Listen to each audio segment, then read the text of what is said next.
Welcome. Welcome. Um, this is another video in my Bible reading series. I'm on the NIV translation, which stands for New International Version. And I'm reading through Genesis, and this will be Genesis. I think we're on Genesis. I'm doing Genesis 44. And in the last episode, what's it called? It was like Joseph and not Joseph. What's it called? Yeah. Okay, so Joseph's brothers came back to get more food and stuff like that, and they were able to convince Jacob/Israel to let them bring Benjamin because that's what Joseph wanted and stuff like that. And then they ate and drank and feasted and all that stuff, and then Joseph's about to play another trick, I guess, another scheme, I would say, where he had his silver cup placed in Benjamin's sack, and then they're gonna go, he's gonna be like, oh yes, you stole my cup or something like that, and yeah, let's just get into it. Oh yeah, wait, hold on. Gotta do the intro. Hold on, wait, gotta do some more stuff. Check out the playlist if you want. I'm probably gonna make more playlists, and stuff like that. Like when I'm finished with Genesis, I might consolidate it all into one video with timestamps. We'll see.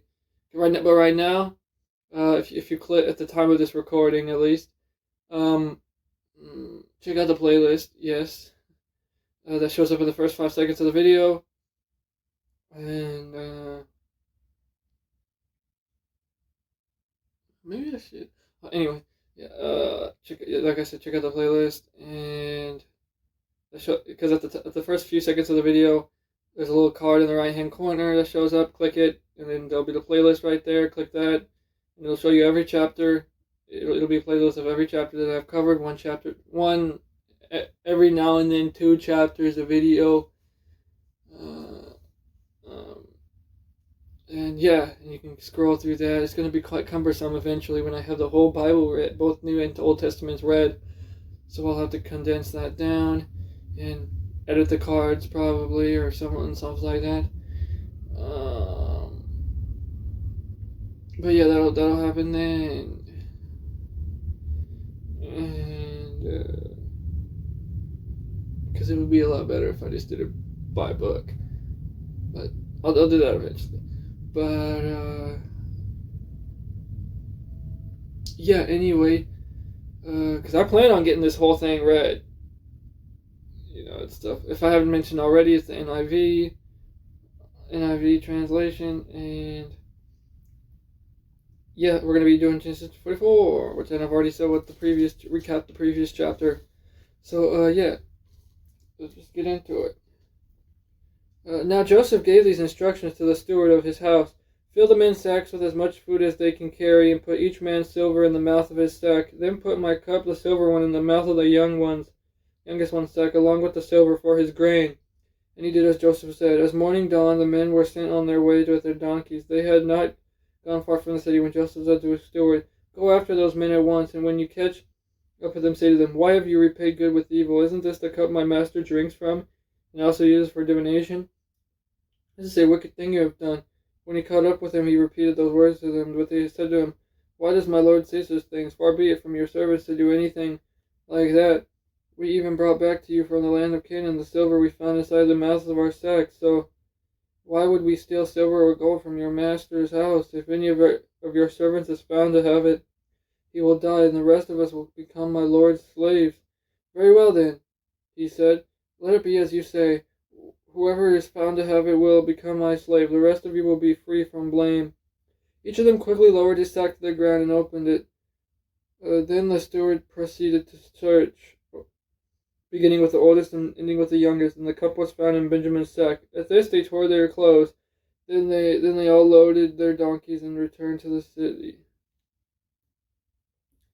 Joseph was still in the house when Judah and his brothers came in, and they threw themselves to the ground before him. Joseph said to them, "What is this you have done? Don't you know that a man like me can find things about by divination? What can we say to my lord?" Judah replied, "What can we say? How can we prove our innocence? God has uncovered your servant's guilt. We are now my lord's slaves, we ourselves and the one who was found to have the cup." But Joseph said, "Far be it from me to do such a thing. Only the man who was found to have the cup will become my slave. The rest of you go back to your father in peace." Then Judah went up to him and said, "Please, my lord, let your servant speak a word to my lord. Do not be angry with your servant, though you are equal to Pharaoh himself." My lord asked his servants, "Do you have a father or a brother?"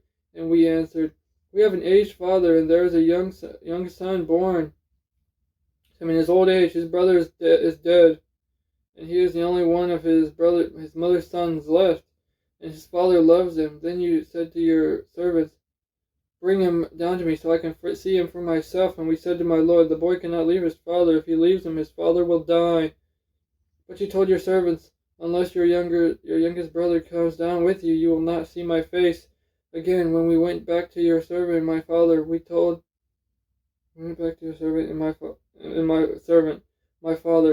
him that what my lord has said.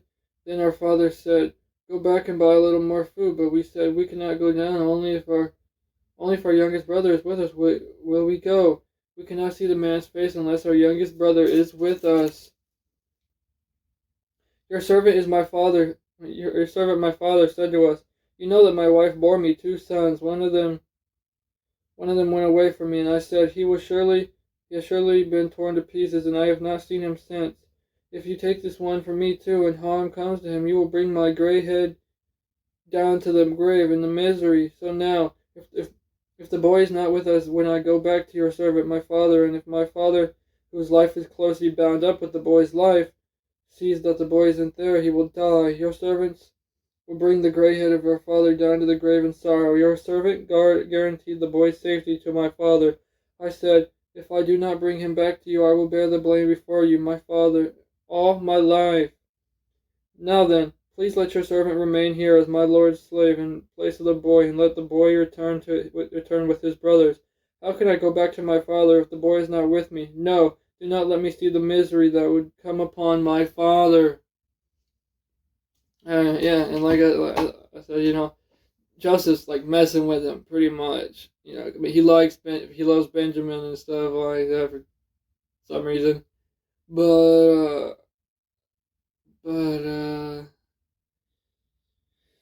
yeah, I guess it's probably because I don't think Benjamin had a hand in.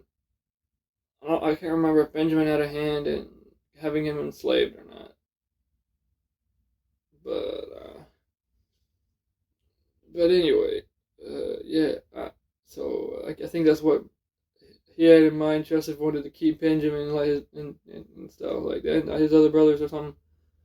Alright, and then yeah, so that's the end of that. It continues in chapter 45 when Joseph is gonna finally make himself known to his brothers and stuff like that. There would be like a rejoicing and stuff like that. And from here on, in the next couple chapters, from 45 through 48, it's gonna be like a reunion and stuff like that, and it's gonna be fresh.